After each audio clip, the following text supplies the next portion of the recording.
Band News FM, aqui no Band News São Paulo, dá sequência à nossa nova rodada de entrevistas com os pré-candidatos ao governo de São Paulo. Essa segunda rodada de entrevistas teve início na última sexta-feira.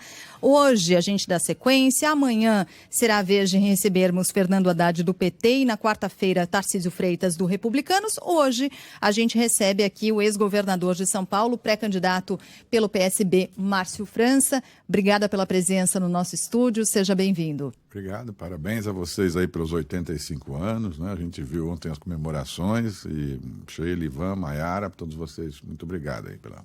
Obrigada. Candidato, a ideia dessa série de entrevistas aqui é ser bastante propositiva, ou seja, debater aqueles assuntos que de fato impactam diretamente a vida das pessoas. E foram as pessoas, os nossos ouvintes, que elegeram os assuntos que devem ser abordados nessa entrevista.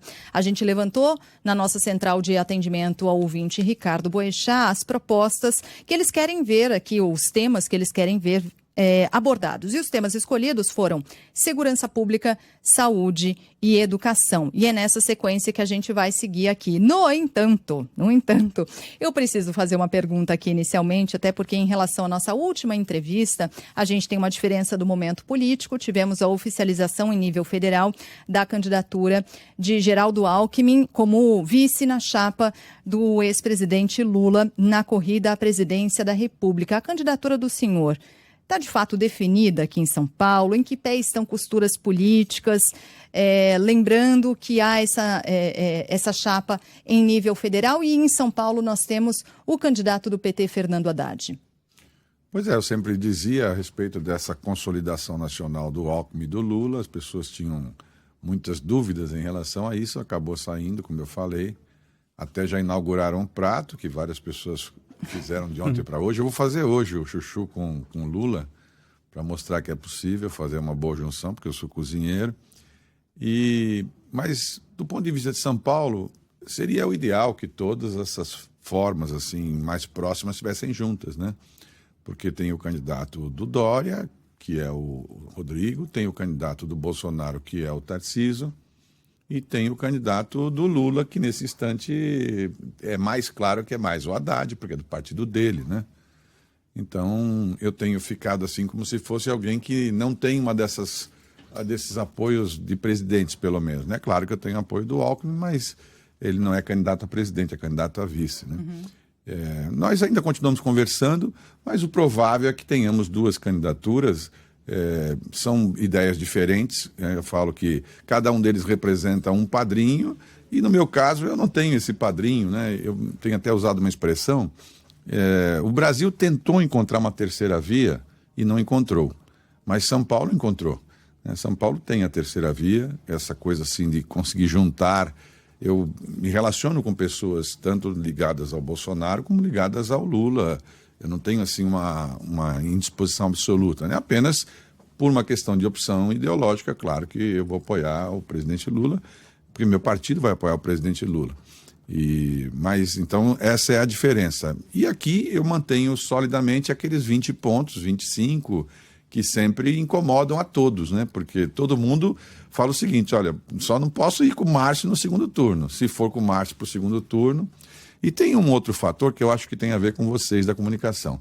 Sinceramente, imaginar um debate entre os outros três candidatos, ninguém ia aguentar de tanta chatice, assim, o jeito deles falarem, a expressão, enfim. Debate comigo, todo mundo já sabe que é sempre mais ardido. E aí, eu acho que sem a nossa presença, os debates iam ficar meio monótonos, né? Então, acho muito importante termos os 4 candidatos.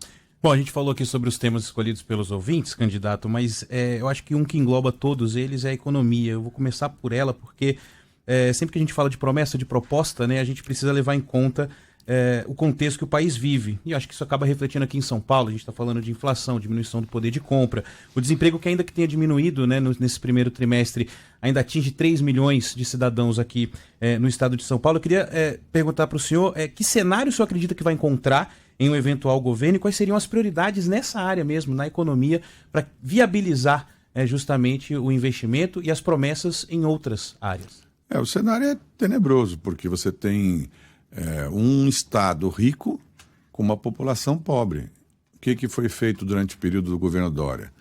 todos os impostos, 180 itens de impostos foram aumentados, né? O ICMS de vários produtos, construção civil, remédio, comida, combustível, todos os impostos foram aumentados, exceto um que reduziu, né? Que é inacreditável, o combustível de avião, o querosene, ele reduziu 50%, porque ele disse que todo mundo anda de avião, então ele reduziu o querosene de avião.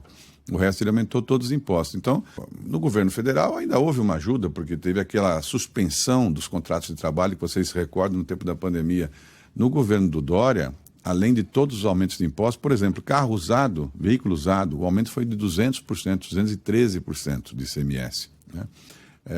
Nós precisamos reduzir essa carga tributária de São Paulo para o padrão que nós tínhamos, incentivar de novo algumas coisas que nós tínhamos como incentivo na área das carnes, por exemplo. Por que a carne está esse preço absurdo? Dentre outras coisas, porque passou a tributar a carne em São Paulo, que nunca foi tributado, tributar leite, né, que a gente não tinha tributação. Então, o Estado ficou rico, né, o Estado está rico. E a população está pobre. É só a gente olhar pelas ruas de São Paulo e ver essa quantidade de pessoas dormindo nas ruas, enfim. Então, a prioridade número 0 tem que ser geração de emprego. Nós estamos perdendo empresas. Acabamos de anunciar o fechamento da Caoa lá em Jacareí, né? Quer dizer, mais uma empresa que vai fechar em São Paulo, porque, infelizmente, tributamos com todos os aumentos de pedágios em todas tem 200 postos de pedágio em São Paulo, mais de 200, em todos teve aumento. E renovaram os contratos e assim mesmo aumentaram os pedágios, né? Aumentou o IPVA em mais de 30%, ou seja, na contramão do que seria a lógica, que é exatamente quando você tem pandemia, todo mundo sofreu um pouco. É só olhar, fecharam 100 mil comércios de São Paulo, só de lanchonetes, bares e cafés. 100 mil. Quantos empregos foram perdidos, né? Não daria para a gente tirar, pelo menos, a questão do ICMS, da conta de luz dessas pessoas nesse período, né? Da conta de água dessas pessoas? Não. Então, fazer o oposto do que eles fizeram, né? Incentivar, e especialmente na emergência, uma grande criação de trabalho, de postos de trabalho, que na maneira imediata se faz com frente de trabalho. Você repassa recursos para a prefeitura, as prefeituras contratam as pessoas desempregadas por um salário, elas trabalham 3 dias por semana com a gente, com a prefeitura, um dia elas vão fazer um treinamento para poder se recolocar, e no outro dia elas vão procurar emprego. É a tentativa que nós vamos fazer. Bastante investimento em economia criativa, que é a economia que pode gerar emprego mais depressa, que é a cara de São Paulo, né? Tudo isso que muita coisa fechou, ligada à arte, cultura, tecnologia, software, porque não é que está faltando emprego para todo mundo, falta emprego para, por exemplo, para quem trabalhava em buffet. Imagina buffet, eventos. Os eventos acabaram ou diminuíram muito e não tem mais o emprego de garçom para buffet, mas tem emprego, por exemplo, se você for chapeiro. Tem emprego se você for um panificador qualificado ou alguém que trabalhe com doces. Quer dizer, você precisa requalificar essas pessoas. Bom, segurança foi, de longe, um dos assuntos mais elencados aqui pelos nossos ouvintes. E o senhor foi governador, apresentou, né, um plano de propostas para São Paulo lá nas eleições de 2018. E lá não constava essa história de retirar a Polícia Civil aí da Secretaria de Segurança Pública. Queria saber por que o senhor propõe isso. Quando eu assumi o governo de São Paulo, eu disse que essa nossa técnica de fazer polícia, por algum motivo, ela não tem dado certo, né? As pessoas não se sentem seguras. Os nossos números eram positivos, aliás, voltaram a subir todos em São Paulo de maneira negativa, aumentou furto, roubo, enfim. Mas depois de quase 20 anos eles voltaram a subir, mas as polícias não são integradas, né? Elas não se sentem integradas. Então a gente está insistindo numa coisa porque todo mundo fala que tem que ser assim, os tais especialistas. Eu falei que eu ia separar, fazer a Polícia Civil ir junto para a Secretaria da Justiça para mexer no orçamento, para eles terem mais orçamentos, né? A Polícia Civil hoje trabalha com um orçamento muito baixo e a Polícia Militar ficaria na Secretaria de Segurança Pública, porque eu mexeria numa lógica completamente... A Polícia Civil ela é investigativa e ela deveria ter uma carreira jurídica. Ela não deveria estar vinculada à Polícia Militar. A Polícia Militar deveria ser preventiva. E para fazer prevenção, nós vamos criar o maior plano do país que é o alistamento civil. O alistamento civil é uma técnica diferente. Ao invés de você punir as pessoas depois de cometer o delito, você incentiva essas pessoas, antes de cometer o delito, a terem uma função, né? Especialmente jovens, de 18 anos, é previsto na Constituição, só que nunca foi usado. Quando eu fui prefeito, eu usei, deu resultado, e quando eu fui governador naquele curto período, de 8 meses, a gente fez 23 mil vagas, o objetivo é chegar a 200 mil vagas, portanto o dobro da Polícia Militar, com jovens de 18 anos que vão trabalhar conosco durante todos os dias, 5 horas por dia, com salário mínimo, uniforme, e são jovens que são treinados e monitorados pelos policiais. Então a polícia muda completamente o enfoque dela. Né? Ela deixa de só fazer a repressão para fazer também a instrução, que eu acho que é muito importante. Os policiais são excelentes instrutores e certamente nós vamos parar de ter esse conflito que nós temos. E quando for ocorrências de menor porte, que são as desinteligência, para você ter uma ideia, aqui nessa região do Morumbi, eu tive o cuidado de procurar saber, aqui nessa região, depois das 7 da noite, 90% das ocorrências do 90 são desinteligência. Ora, eu não preciso deslocar um monte de policial para lá para desinteligência. O que eu faria? A Polícia Penal, que é a polícia que hoje cuida dos presídios, a gente faz uma operação delegada e eles vão passar a fazer essas operações de desinteligência. E deixar, então, a Polícia Militar para o treinamento desses rapazes, que vão ser milhares no estado de São Paulo, é uma grande força-tarefa, e você vai ver que a violência vai despencar. Com isso, nós vamos fazer uma outra coisa junto, nós vamos acabar matando a operação do crime, o tal do partido do crime, por inanição, porque a mão de obra que eles usam é essa garotada de 16, 17, 18 anos que nós vamos trazer para nós, né? Com um instrumento, com remuneração e com treinamento. Agora, eu queria voltar, esse ponto é importante, mas eu ainda queria voltar a essa separação das polícias, né? Civil e militar, porque vai na contramão de tudo que se falou até hoje de integração, de necessidade de integração. Os trabalhos são muito complementares, o trabalho do policiamento preventivo ou ostensivo e o policiamento investigativo. Eles se complementam. A gente sempre fala de operações conjuntas para resultar Eu tenho dúvida, sabe? Por exemplo, em vários estados já é separado. E essa história de complementar, na verdade não tem nada de complementar, porque o trabalho da civil é muito mais complementar ao judiciário. Mas que benefício haveria? Você sabe por que o judiciário acaba soltando muita gente? Hoje eu vim ouvindo vocês aqui na rádio e vi as críticas, acho que do Cláudio Humberto, os juízes soltando bandidos, enfim, porque a condenação foi mal produzida. Quando você conduz mal o inquérito para chegar na condenação, o juiz depois não tem como condenar, porque está mal produzido. O trabalho da Polícia Civil deveria ser muito mais vinculado ao Poder Judiciário. A Polícia Militar ela é ostensiva e instrutiva. Se ela fizer a tarefa dela dessa maneira, veja bem, na pior das hipóteses, nós vamos testar, se não der certo, depois a gente volta. Mas nós temos que ter a coragem de fazer alguma mudança. Hoje o formato que existe é assim, repare, se você perguntar para qualquer policial militar, você vai ver, a relação com a Polícia Civil não é boa, né? Eles vão lá e falam, olha, eu faço uma apreensão na rua de um menino furtando.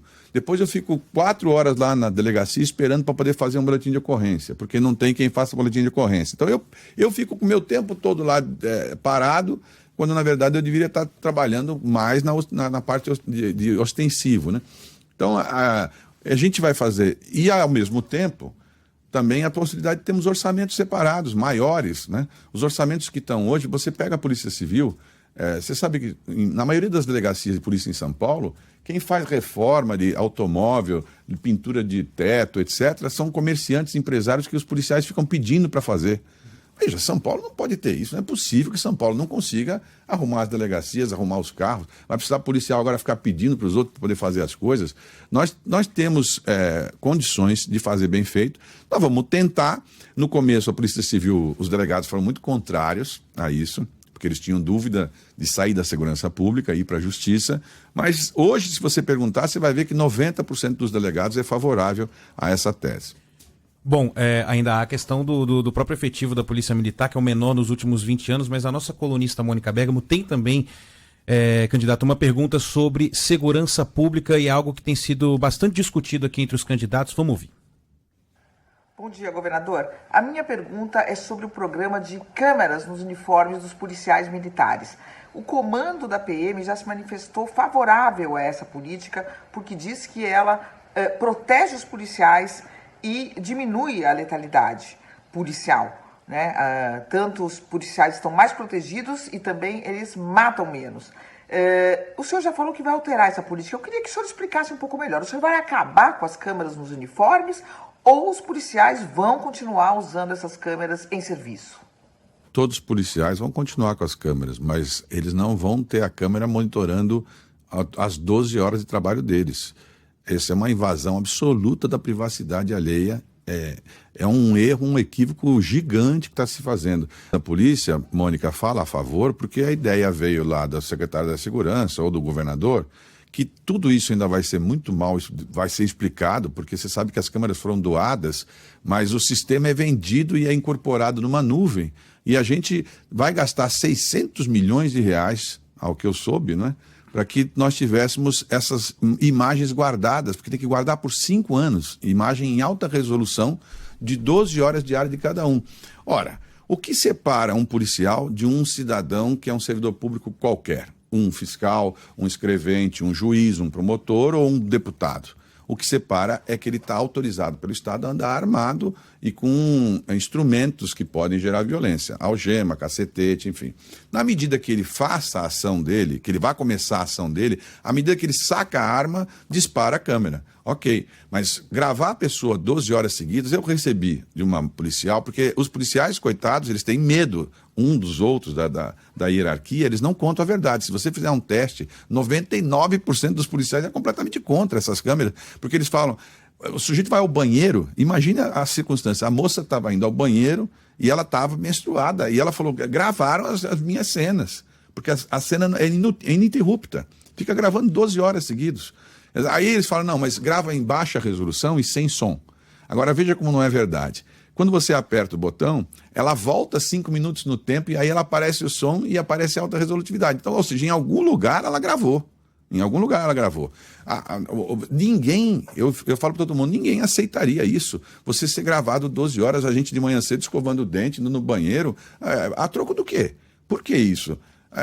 Na medida que você tire um instrumento da violência, aí você está gravando, é a minha opinião, né? Isso, só para pontuar, é um pleito que o senhor ouviu de policiais, não partiu do seu plano de governo mesmo? Esse é um pleito não, de policiais? As câmeras hoje, elas são 5 mil câmeras para 80 mil policiais. Então, primeiro que é um assunto ainda bem pequeno. Ela foi copiada de um modelo que tem no Canadá e nos Estados Unidos. Sinceramente, países completamente diferentes dos nossos, né? Porque são países que têm outras realidades.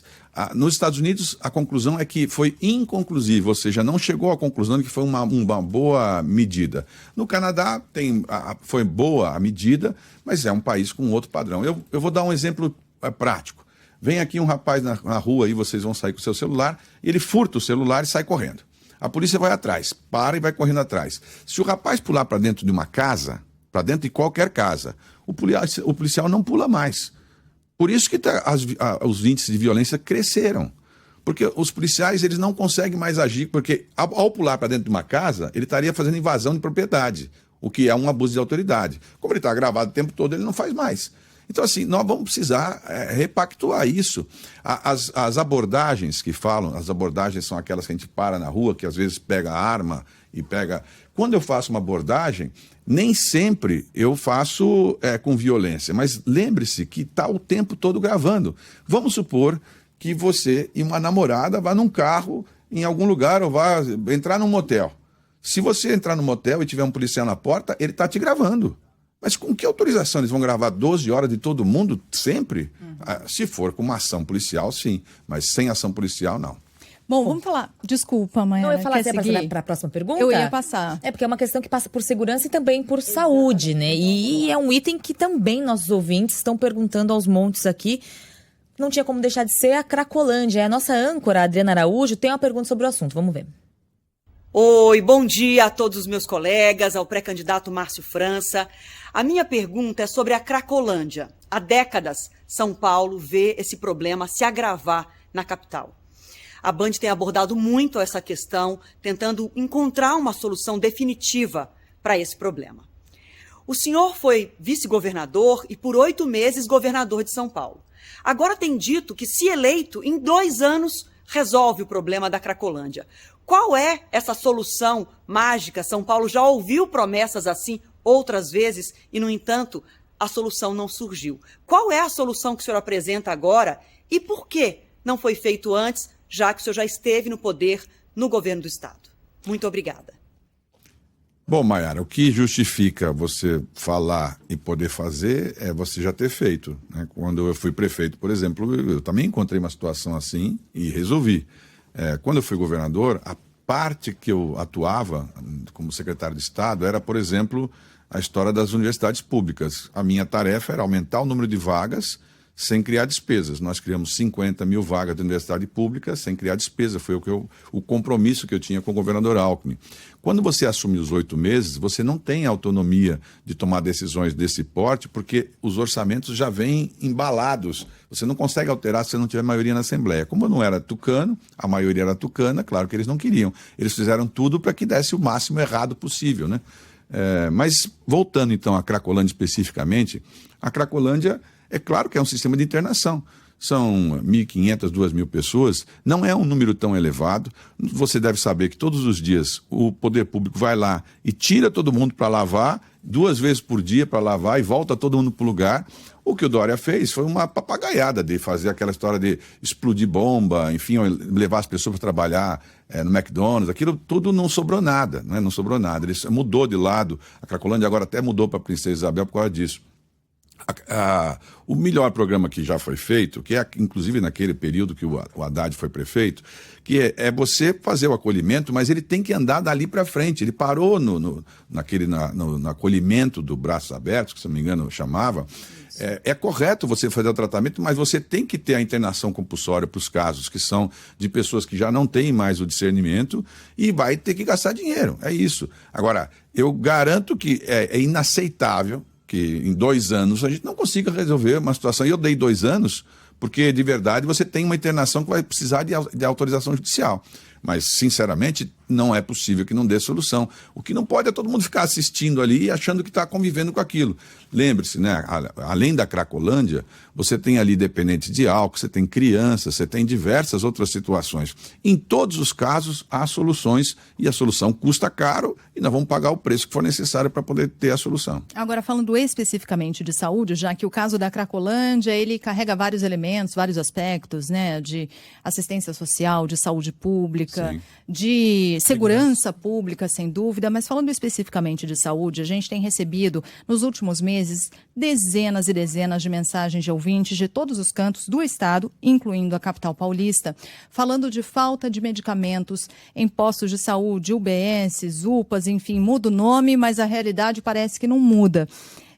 Falta de itens básicos, de pirona, fralda geriátrica, algo que a gente não vê acontecer já havia algum tempo. Muitas das prefeituras jogam a responsabilidade para o governo ou o governo joga a responsabilidade para o Ministério da Saúde. Como resolver efetivamente isso de falta de medicamentos em unidades de saúde de São Paulo?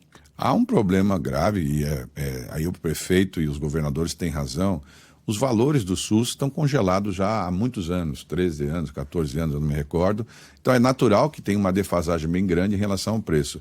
Mas como no Brasil nós temos as regras de que os medicamentos têm que ser dados gratuitamente, o que está faltando aí é organização. Porque, claro, uma das coisas que fez o governador Dória é aumentar, junto com o governador Rodrigo, aumentar os preços do ICMS dos próprios combustíveis, dos próprios remédios, né? Mas sinceramente, com o dinheiro no caixa que eles têm, não tem justificativa a não ser organização. Há poucos remédios que são de competência do município e mais competência estadual, nesse caso, de fazer a distribuição. Nós temos centrais de abastecimento. No tempo do governador Serra foi feito um bom planejamento que você antecipava a compra dos remédios para 2, 3 anos. De maneira que você, com isso, pôde incentivar, inclusive, a criação de novas fábricas de fármacos no Brasil. Muitas delas foram feitas assim. Hoje nós temos conflitos em todas as áreas do governo, porque muita gente, você sabe, ficou sem usar o sistema de saúde no período da pandemia, com medo. O que nós devíamos ter feito? Ter aberto os AMES, os ambulatórios médicos de especialidade, aos finais de semana.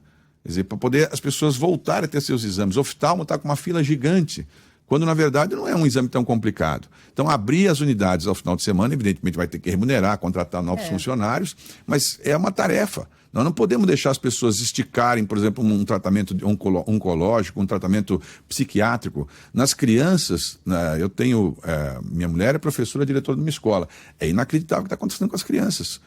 As crianças estão se agredindo, crianças de 10, 11, 12 anos, por falta daquela convivência. Nós temos que ter tratamento psicológico e psiquiátrico, e para fazer isso, de verdade, nós temos que abrir as unidades em outros horários. Nós não podemos trabalhar só com aquela regra padrão, porque muita gente atrasou nesses 2 anos em função disso. E, claro, a telemedicina, que é possível em muitos casos, hoje é um instrumento já muito usado em vários lugares, e nós queremos implantar no estado de São Paulo o padrão Pérola Byton, que é um padrão que o Dr. Pinotti falava, com razão, de você, ao ir ao hospital, ao ir à clínica, você ter um atendimento completo de ponta a ponta, não ficar especificamente só naquele setor que você foi sendo tratado.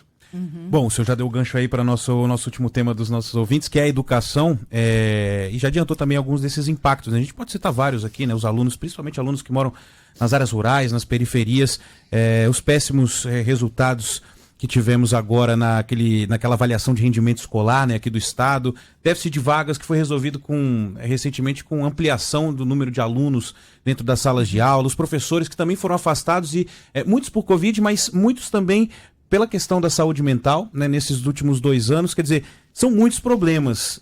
Educação, candidato, por onde começar? Bem, esses dias teve um prêmio aqui em São Paulo, do Todos pela Educação, e dos 3 prêmios, 2 que ganharam, que eram os governos, se eu não me engano, de Espírito Santo e de Pernambuco, os 2 governos que governam pelo meu partido. Eu fico a perguntar o seguinte: por que um professor em São Paulo, se nós temos uma arrecadação tão alta, se o Estado é tão poderoso, como é que nós podemos ter metade da remuneração do professor do Maranhão, que é outro governo do nosso partido? Alguma coisa está errada. Então, na educação, nós temos que garantir, ponto 1, creche 100%, 100% de vaga no estado de São Paulo. É inaceitável que não tenha vaga de creche para as mães poderem ter autonomia de trabalhar, né? A São Paulo, na capital, evoluiu bastante, mas no interior ainda tem muita creche faltando. Segundo, no ensino médio, nós precisamos ter um incentivo para o aluno do ensino médio, que ele chega no ensino médio desanimado porque ele não tem dinheiro para pagar a faculdade, ele não acha que ele não vai passar na USP, na Unicamp e na Unesp, e aí ele desanima. Nós tínhamos criado a fórmula. O Dória acabou com a fórmula, que era exatamente a Univesp. Os cursos gravados da USP, Unicamp e Unesp, à distância, a pessoa faz a faculdade na sua casa, no seu tempo. Todo aluno do ensino médio, quando sair do ensino médio público de São Paulo, tem que ter garantida a vaga na faculdade ou no curso técnico, gratuito e sem vestibular. Se a aula está disponível na internet, por que não dá para as pessoas esse curso? Aí o rapaz volta a ser animado, a moça fica animada de novo. Ela fala: olha, eu vou fazer pedagogia pela Unicamp pelo computador, porque eu fui aluno do Estado e tenho esse direito. Isso também é possível fazer, são 200 mil vagas, a gente já tinha feito 50 mil, saímos de 3 mil para 50 mil, e eles diminuíram, alegando, sabe o quê? Que o ensino remoto não tinha qualidade. Ora, passou o tempo e veio a situação de ter pandemia, e a pandemia levou todo mundo à obrigação do ensino remoto. Veja que absurdo. Essa história de que as crianças tiveram aula remota, isso é uma mentira. Vocês sabem, todo mundo sabe disso. A maioria das pessoas não tem nem sequer computador, nem Wi-Fi. Como é que elas tiveram aula remota com um celular pequenininho? É impossível. E agora nós vamos dizer que é tudo justo, que amanhã vai ter um concurso ou um vestibular, e nós vamos colocar o filho da pessoa que teve todos os dias de aula remota para concorrer com o outro que não teve 2 anos sem aula.